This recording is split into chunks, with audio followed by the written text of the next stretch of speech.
El senador por el Partido de la Revolución Democrática, Armando Ríos Peter, aclaró los rumores sobre la posibilidad de afiliarse a otro partido para contender por la gubernatura de Guerrero. En entrevista para La Silla Rota TV, el perredista precisó que su decisión de declinar a la candidatura para el estado de Guerrero fue para apuntalar un cambio en la región ante los hechos ocurridos el 26 de septiembre de 2014.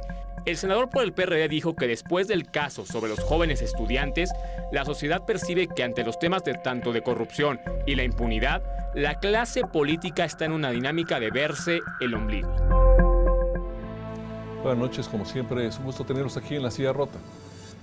Está con nosotros en esta oportunidad nuevamente en unas cuantas semanas el senador Armando Ríos Peter, senador por el PRD, quien en días recientes decidió declinar sus aspiraciones para ser candidato a la gubernatura de Guerrero.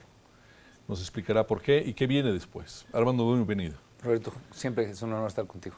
Justo este día tenemos un nuevo ciclo de marchas en todo el país relacionado con la desaparición de los jóvenes de Ayotzinapa, un problema que al parecer uno diría que es cada vez más enredado en sí mismo, que ha detonado otras expresiones que también afectan a Guerrero y a otros estados, como el tema de los maestros de las corrientes disidentes. ¿Cómo leer Guerrero ahora y verlo hacia adelante? Tal vez la primera pregunta tendría que ser, sin embargo, ¿cuál es tu definición? ¿Renunciaste a lo que se considera una inminente candidatura? Se te ha mencionado para otras posibles siglas, ¿no? ¿Cuál es la definición de Ríos Peter respecto del proceso electoral y después hacia adelante como representante ante el Senado de Guerrero? Bueno, yo te diría, la decisión que yo tomé tiene como fin supremo dejar en claro que las cosas no pueden seguir funcionando de la misma forma. Yo estoy convencido que antes y después de Iguala estamos convocados quienes nos dedicamos a la política a actuar de manera distinta. Hoy hay marchas a 4 meses de los hechos del 26 de septiembre, porque lo que la gente percibe es que la corrupción, la impunidad, la clase política, pues está en una dinámica solamente de verse al ombligo, lo diría así, solamente de taparse las acciones y donde a final de cuentas la gente termina hecha a un lado, termina siendo ignorada, no siendo escuchada.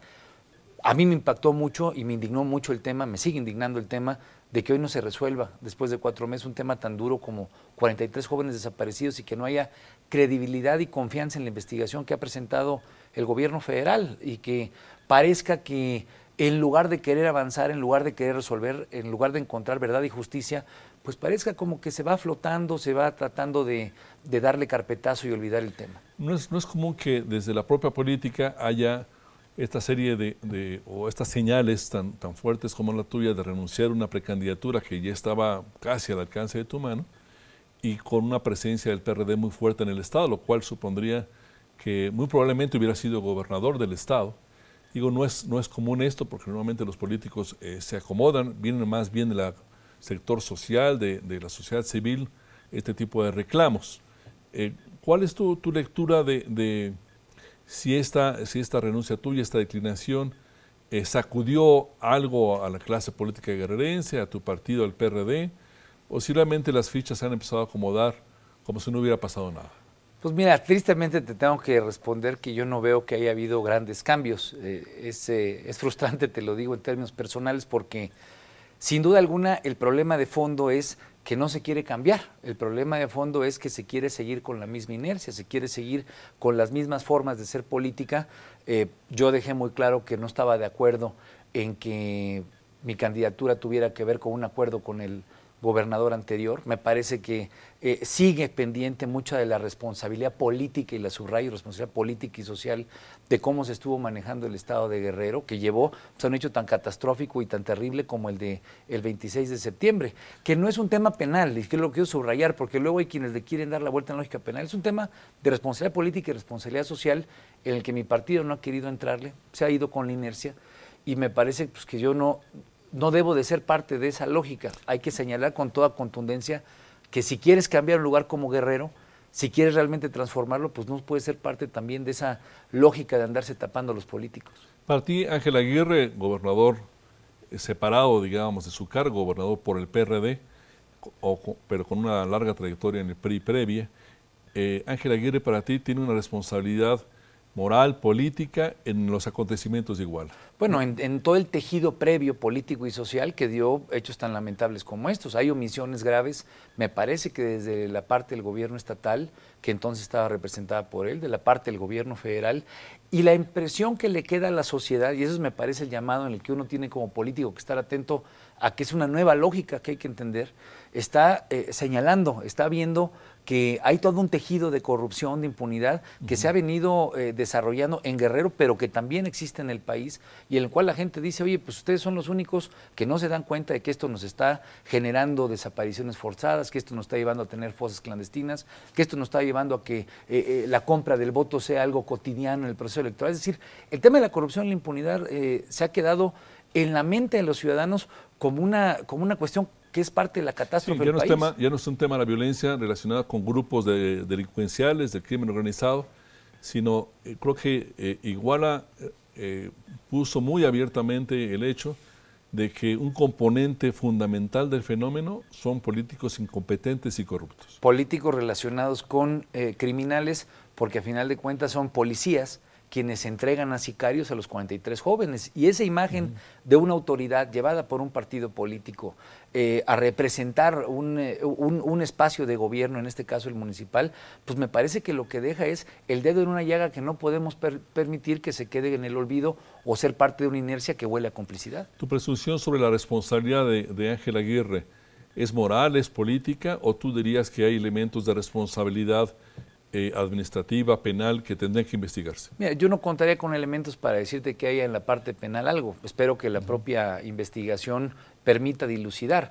Y mi énfasis no es en el contexto administrativo penal, sí lo quiero subrayar, es en el tema de la parte política, la parte moral, la parte social, lo que significa el ser parte de un gobierno, porque a final de cuentas yo soy del Partido de la Revolución Democrática, en el que me parece que es indispensable ser críticos, ser claros en cuanto a las omisiones, en cuanto a las fallas en la procuración de justicia. Pero ese personaje, senador, sigue gobernando al parecer en Guerrero, ¿no?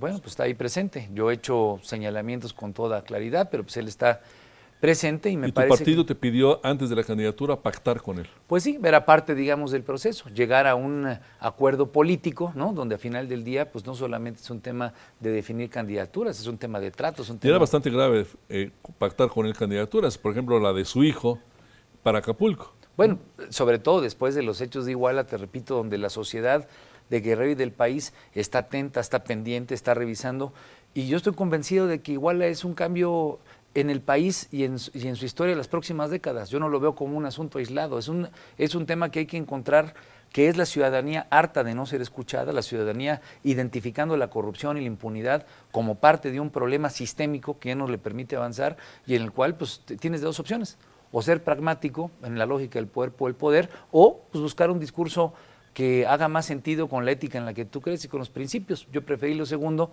y me parece que es una forma de enfrentar los retos que tenemos en el país.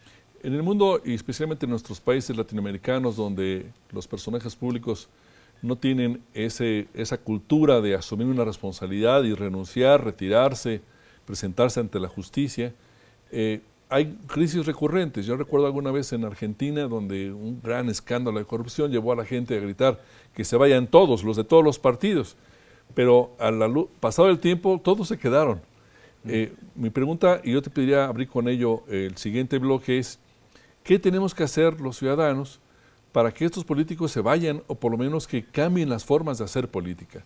Yo te imagino que tu definición supone un proceso en este sentido. Ojalá nos pudieras plantear cómo ves que esto puede realmente ocurrir y que no solamente sea una explosión de unos cuantos meses y que luego todo vuelva a como estaba antes. No, hay que hacer un gran movimiento nacional en contra de la corrupción y la impunidad. Yo estoy de acuerdo contigo. Y la base es una articulación social que no puede ser solamente de momento, con marchas que tienen una legitimidad y una indignación implícita, pero que tienes que generar nuevos contextos de articulación. Yo creo que ahí es donde está el movimiento social y es donde creo que estamos los políticos obligados a generar instrumentos de puente, de diálogo, de construcción, para que esto no sea, como dices tú, una llamada de petate, sino sea algo que realmente permita cambiar las cosas de raíz. Sí. Ojalá en el próximo bloque podamos profundizar si los políticos mexicanos sirve para eso que tú estás describiendo. Hay que hacer que así sea. Seguimos con ustedes en un minuto más aquí en La Silla Rota. Gracias.